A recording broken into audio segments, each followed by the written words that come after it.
Hello students, welcome back to my YouTube channel. I hope you all are doing well. So students, आज हम BPSC 102 जिस book का नाम है constitutional government and democracy in India, आज हम इसके असाइनमेंट को डिस्कस करेंगे। ये असाइनमेंट उन स्टूडेंट्स के लिए है जिन स्टूडेंट्स ने जून 24 में इनरोल किया है या फिर जनवरी 25 वाले बैच में इनरोल किया है। ये असाइनमेंट सिर्फ उन्हीं स्टूडेंट्स को करना है, ठीक है। तो जिन स्टूडेंट्स ने जुलाई 24 में इनरोल किया है उन स्टूडेंट्स को 30 अप्रैल तक ये असाइनमेंट सबमिट करना है, और जिन स्टूडेंट्स ने जनवरी 25 में इनरोल किया है उन स्टूडेंट्स को 31 अक्टूबर तक ये असाइनमेंट सबमिट करना है, ठीक है। तो कुछ भाई इंपॉर्टेंट गाइडलाइंस दी गई हैं इस असाइनमेंट को करने के लिए कि बोला गया है कि भाई आप अपनी यूनिट में से ही इसके आंसर दें। आप मेक श्योर करें कि आपके आंसर क्या है, टू द पॉइंट हो और लॉजिकली ऑर्डर में हो, ठीक है।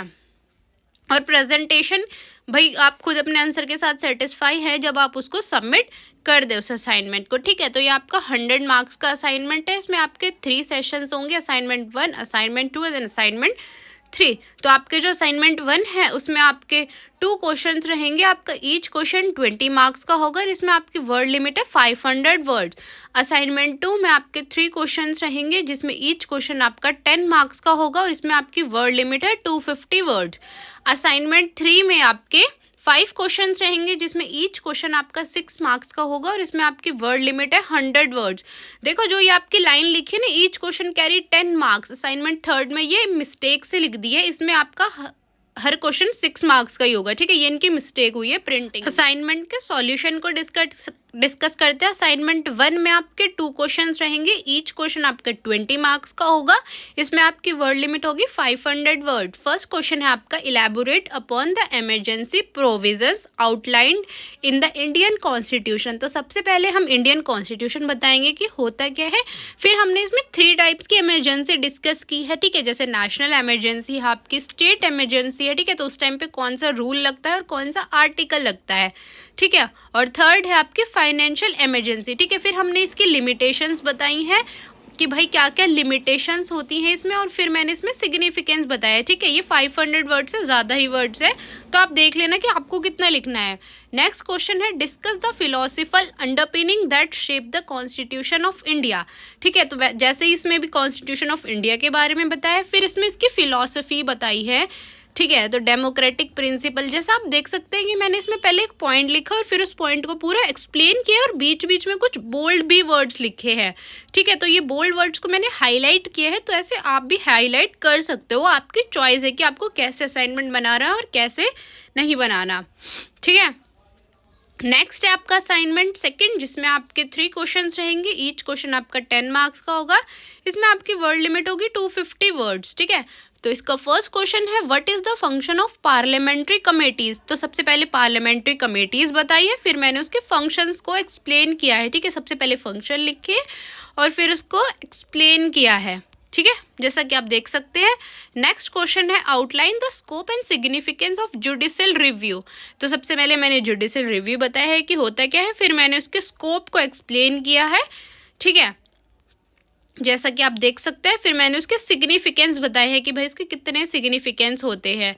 नेक्स्ट क्वेश्चन है, explain the procedure for the election of the president of India, ठीक है। तो इसका हमें क्या बताना है, प्रोसीजर बताना है कि कैसे स्टेप बाय स्टेप प्रोसीजर बताना है हमें, ठीक है। तो जैसा आप देख सकते हैं कि मैंने बिल्कुल स्टेप बाय स्टेप बताया है, ठीक है। Declaration of the result, oath लेते हैं, फिर वो इनॉग्रेशन सेरेमनी होती है, ठीक है, टर्म्स ऑफ ऑफिसेज। नेक्स्ट है आपका असाइनमेंट 3 जिसमें आपके 5 क्वेश्चंस रहेंगे, ईच क्वेश्चन आपका 6 मार्क्स का। इसमें आपकी वर्ड लिमिट है 100 वर्ड्स, ठीक है। तो इसका फर्स्ट क्वेश्चन है, describe the special powers of the Rajya Sabha. तो सबसे पहले मैंने राज्यसभा बताया होता क्या है, फिर उसकी स्पेशल पावर्स बताई हैं, ठीक है। बिल्कुल टू द पॉइंट लिखा है मैंने और कुछ वर्ड हाईलाइट भी किए हैं, तो वो आपकी चॉइस, आपको करने हैं तो करो वरना आप स्किप कर सकते हो। नेक्स्ट क्वेश्चन है, explain the special provinces for the hill areas of north eastern India, ठीक है। तो इसकी स्पेशल प्रोविंसेस बतानी है, तो मैंने इसकी स्पेशल प्रोविंसेस बताई हैं कि भाई हिल एरियाज में क्या क्या होता है, ठीक है, डिफरेंट स्टेट्स के, जैसे मिजोरम के हैं, सिक्किम के हैं, ठीक है। नेक्स्ट क्वेश्चन है, explain the structure and role of gram panchayat. तो सबसे पहले मैंने ग्राम पंचायत बताया है, फिर मैंने उसका स्ट्रक्चर बताया कि जो सरपंच होता है वो हेड होता है, फिर ग्राम सभा होती है, पंचायत मेंबर्स होते हैं उसमें, ठीक है, कितने पंचेस होते हैं, ठीक है, क्या रोल है हमारा ग्राम पंचायत का, फिर उसके बाद मैंने ये एक्सप्लेन किया है, ठीक है, कि भाई ग्राम पंचायत का क्या रोल होता है। नेक्स्ट क्वेश्चन है describe the provinces of the 6th schedule. तो सबसे पहले मैंने बताया कि 6th शेड्यूल होता क्या है, फिर उसके प्रोविंसेस को एक्सप्लेन किया है, ठीक है, टू द पॉइंट। मैं हर चीज़ को एक्सप्लेन करती हूँ, तो आप भी पैराग्राफ बनाने की जगह टू द पॉइंट लिखें, ज़्यादा आंसर आपका इम्प्रेसिव लगेगा।